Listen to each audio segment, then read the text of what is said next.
Comment un mec te teste? Et je pense qu'il y a beaucoup de femmes qui n'ont pas du tout conscience de comment un mec les teste. Elles se disent c'est bizarre ces questions, elles se disent il fait quoi celui-là? Non, il te teste. Il te teste pas pour savoir s'il va coucher avec toi, parce que très probablement dès qu'il a une opportunité, il va coucher avec toi, mais probablement pour s'il peut y avoir quelque chose de plus sérieux entre vous. Et c'est là où beaucoup de femmes ne comprennent pas, parce qu'elles vont coucher avec un homme si elles sentent qu'il peut être à la hauteur pour plus, tandis que l'homme peut coucher avec une femme comme ça en sachant qu'il n'y aura rien de plus avec elle. C'est pour ça qu'il te teste sur tout ce qui va être de l'attraction non physique. Mais par contre, lui, il couchera sur des critères d'attraction physique. Malheureusement ou heureusement, c'est très très simple de coucher avec un homme, c'est beaucoup moins simple de garder un homme. Alors la première chose avec laquelle l'homme te teste, et ça, beaucoup de femmes ne le savent pas. D'ailleurs, tu peux prendre ta fiche sur comment mieux comprendre les hommes. Premier lien dans la description de la vidéo, lien en commentaire épinglé. Donc prends-la, elle est gratuite, tu vas avoir une fiche de psychologie masculine. C'est qu'il veut que ça soit lui que tu choisis en fait. Il veut se sentir privilégié. Donc ce qu'il va te dire, c'est si tu veux, tu peux continuer à être sur Tinder. Hein. Tu vois d'autres hommes, tu peux me le dire, hein, c'est pas un problème si c'est le cas. Hein. Et en fait, ce qu'il attend que tu lui dises, c'est quelque chose comme non, parce que j'ai fait une belle rencontre avec toi, donc j'ai pas envie d'aller voir ailleurs. Et toi, t'en es où de ton côté? Parce que j'aimerais bien savoir où t'en es. Et c'est là qu'il va devoir, lui, donner son exclusivité pour garder la tienne, tu vois. Il y a trop de femmes qui disent à un homme non, non, je vois personne d'autre et qui ne demandent rien en retour. Donc ça, c'est un problème. Et puis, il y a des femmes qui s'inventent une vie. Ouais, je vois plein de mecs, je fais plein de soirées gangbang, machin, truc, je me tape plein de mecs. Ça fait fuir aussi, surtout quand c'est pas vrai. Ça donne pas faussement un air cool. Donc, franchement, je te dis pas de mentir, mais c'est le moment où il veut entendre que, en fait, tu le choisis lui. Et que si lui devient exclusif, tu seras où tu es exclusive pour lui. 2, il va tester la compatibilité. Donc il va commencer à te parler, je sais pas, d'argent, ou de politique, ou d'un autre sujet sensible, tu vois, des sujets un peu sensibles sociétalement. Alors il y a quelques années, on pouvait tout à fait être un mec de droite modéré et une fille de gauche modérée, et puis être ensemble. On parlait pas trop de ça, et puis voilà. Aujourd'hui, la société française est tellement en feu que c'est compliqué. C'est compliqué que gauche et droite, même macroniste au milieu, de se comprendre, de se parler, de ne pas se mettre dessus.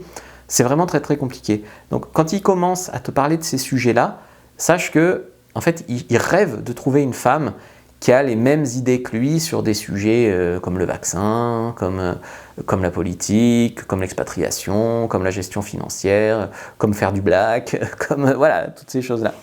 3, il va vouloir voir s'il peut compter sur vous, vous demander un service par exemple. Ça, je l'avais fait avec mon ex et ça a été un sujet où je l'ai recalé. En fait, moi, j'étais là pour elle. C'est-à-dire, elle partait en vacances, elle était partie 2 semaines, je ne sais plus dans quelle île, en vacances. Moi, je m'étais occupé de son petit chat, j'avais géré son appart, son chauffage, elle avait eu un problème avec un voisin qui avait signalé une lumière bizarre chez elle, j'étais allé dans la nuit. Bah, bref, voilà, j'avais géré ces 15 jours de vacances, franchement. Et moi, à mon tour, j'étais parti à New York et je lui avais demandé un truc. Moi, je m'étais fait un stress sur est-ce que j'avais fermé ma porte ou pas à clé. Et en gros, elle a refusé d'aller voir, alors qu'elle était à, je sais pas, à 10 minutes. Donc là, j'ai dit non, mais ça va pas, laisse tomber quoi. Alors je sais hein, qu'elle jouait la fille indépendante, occupée, blablabla. Bla, bla, bla. Je le sais très bien aujourd'hui avec le recul sur le moment, mais ça m'a fait fissurer. Et puis de toute façon, je me suis dit c'est quoi ça? On va pas faire des petits jeux comme ça, tu vois. Donc 4, c'est il sait un truc sur vous. Donc peut-être qu'il a fouiné votre Facebook ou votre Instagram, il a appris un truc sur vous, tu vois, un truc un peu qu'on ne dit pas forcément tout de suite comme ça. Et en fait, il va te poser une question pour voir si tu vas lui avouer ça, par transparence, quoi, tu vois. Je sais pas, j'en sais rien, moi. Un truc sur ton ex, un truc sur j'en sais rien, un truc sexuel, j'en sais rien. Et il va apprendre que tu as fait un truc, et il va en parler l'air de rien, pour voir si tu lui mens, en fait. Il va prêcher le faux pour savoir le vrai. Et ça, très souvent, les mecs, ils en savent un poil plus parce que c'est des fouineurs. Hein. Donc très souvent, quand une fille lui plaît, il fouine. Et après, tu vois, si tu lui avoues pas, il va se sentir trahi. Il va se dire qu'il peut pas te faire confiance. Tu vois. Ou quand tu lui dis un truc, il va aller vérifier. À l'envers, ça marche aussi. Et 5, c'est il va vous révéler un secret sur lui pour voir si vous allez le juger. Ou si vous allez l'accepter ou l'aimer quand même. Je sais pas, je prends toujours des exemples extrêmes, un peu toujours les mêmes, mais bon. Il dit qu'il a fait de la prison, il dit que, je sais pas, il s'est fait violer quand il était jeune. Il raconte, je sais pas, un truc vraiment intime, dur, quoi.